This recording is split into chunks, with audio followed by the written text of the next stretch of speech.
नमस्ते दोस्तों, आपका स्वागत है गीता टॉक्स चैनल पर।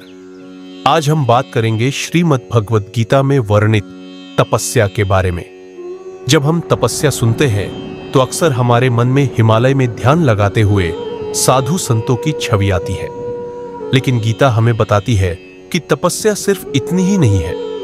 यह हमारे दैनिक जीवन का हिस्सा है और इसे 3 अलग अलग श्रेणियों में बांटा गया है: वाचिक तप, मानसिक तप और शारीरिक तप। भगवान श्री कृष्ण ने गीता के अध्याय 17 श्लोक 15 में वाचिक तप का वर्णन किया है। जो वाणी किसी को परेशान न करे, जो सत्य हो, प्रिय लगे और हितकारी हो, साथ ही वेद शास्त्रों का अध्ययन करना, यही वाचिक तप कहलाता है। इसका मतलब है कि हमें अपनी वाणी को नियंत्रित करना चाहिए। हमें ऐसे शब्द नहीं बोलने चाहिए जिससे किसी को ठेस पहुंचे। इसके बजाय हमारी वाणी ऐसी होनी चाहिए जो सत्य पर आधारित हो, दूसरों के लिए कल्याणकारी हो और सुनने वाले को भी अच्छी लगे। साथ ही अच्छे ग्रंथों का अध्ययन और मनन भी वाचिक तप का हिस्सा है। अब हम बात करते हैं मानसिक तप की। गीता के अध्याय 17 श्लोक 16 में इसका उल्लेख है। मन की प्रसन्नता, शांत भाव, मौन, आत्मसंयम और मन के भावों की शुद्धि, यही मानसिक तप कहलाता है। मानसिक तप का सीधा संबंध हमारे मन से है। इसमें मन को हमेशा शांत और प्रसन्न रखना शामिल है। अपनी भावनाओं पर नियंत्रण रखना, बेवजह की बातों पर मौन रहना और अपने अंदर अच्छे विचारों को जगह देना ही मानसिक तप है। यह सबसे कठिन तप है, क्योंकि मन को नियंत्रित करना आसान नहीं होता।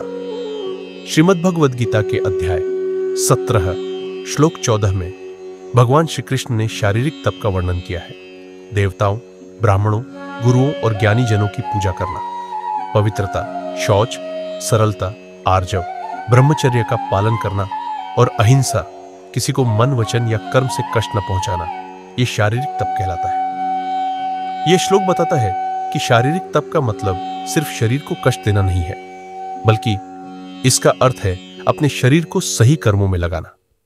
जैसे उन लोगों का आदर करना जो ज्ञान, पवित्रता या समाज में विशेष स्थान रखते हैं। शरीर और मन दोनों की बाहरी और आंतरिक स्वच्छता का ध्यान रखना, अपने व्यवहार और कर्मों में सरलता और सच्चाई रखना, ब्रह्मचर्य का पालन करना और अपनी इंद्रियों को नियंत्रित रखना, किसी भी प्राणी को किसी भी प्रकार की पीड़ा न पहुंचाना। इसके अलावा गीता ने तप को उसके परिणामों और हमारे इरादों के आधार पर 3 गुणों में भी बांटा है: सात्विक, राजसिक और तामसिक तप।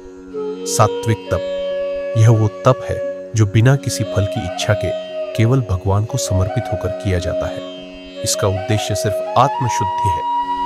यह मन की शुद्धता और श्रद्धा के साथ किया गया तप है। राजसिक तप यह तप मान सम्मान, दिखावे और प्रशंसा पाने की इच्छा से किया जाता है।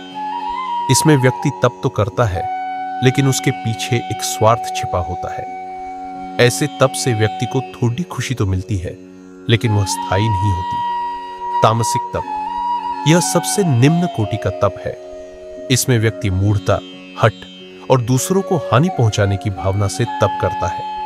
यह तप स्वयं को या दूसरों को कष्ट देने के उद्देश्य से किया जाता है। गीता के अनुसार ऐसा तप व्यर्थ और हानिकारक है। तो दोस्तों, गीता हमें बताती है कि तपस्या का सही अर्थ सिर्फ शरीर को कष्ट देना नहीं है, बल्कि यह अपने विचारों, वाणी और कर्मों को शुद्ध करने का एक तरीका है। सच्ची तपस्या तो वही है जो बिना किसी फल की इच्छा के श्रद्धा और प्रेम के साथ की जाए।